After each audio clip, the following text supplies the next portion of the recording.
Hi, this is Mike, and welcome to the Trent House Kitchen. I love Caesar salad. I love having it made fresh by the table. But for years, we've been looking for, the ultimate Caesar salad dressing recipe, and we've kind of evolved one over time. It works really well, and I'm going to show it to you today.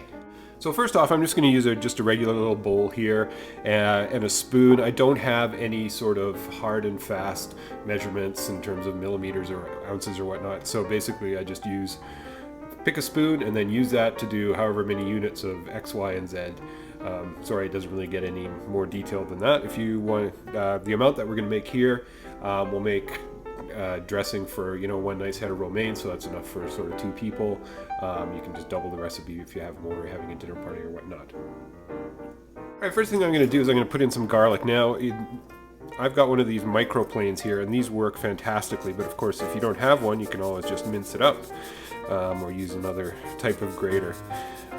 Usually I use about what I would call a medium-sized head of garlic, and I actually don't even want to use it all. Because there's a the old saying, less is more.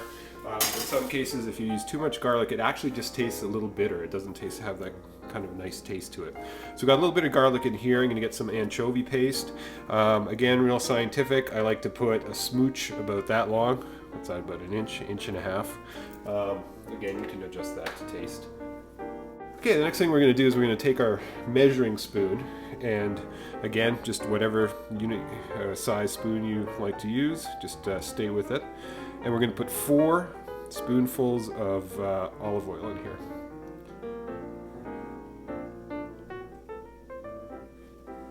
Now, using the same spoon, I'm going to put 2 spoons of white wine vinegar.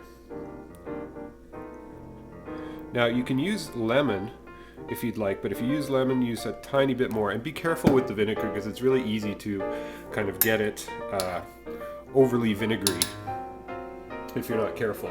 Now, the last thing is, traditional Caesar salad dressing uses, raw eggs and oil and whatnot. And so what is raw eggs and oil? Well, it's basically mayonnaise. So this little shortcut here really is, well, it's important, but it also makes a huge difference. And so what I like to do is take 2 kind of big, hunky spoons full of mayonnaise and drop it in there. You can add a little bit more if you like it a little creamy or whatnot.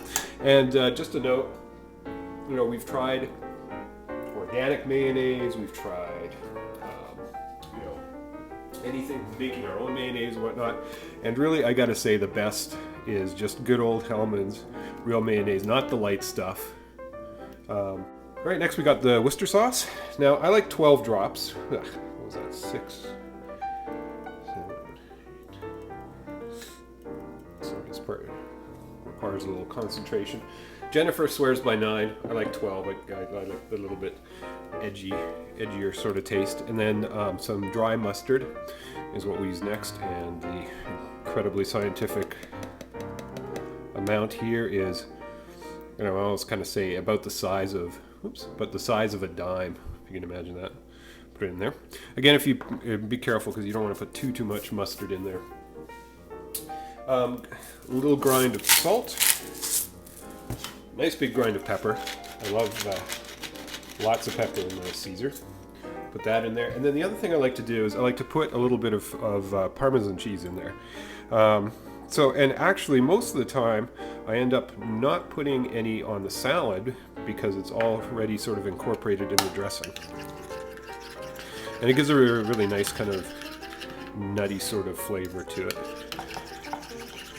So we just kind of beat this up here. Now, at this point in time, that's basically it. So you're sort of done. And, we'll taste.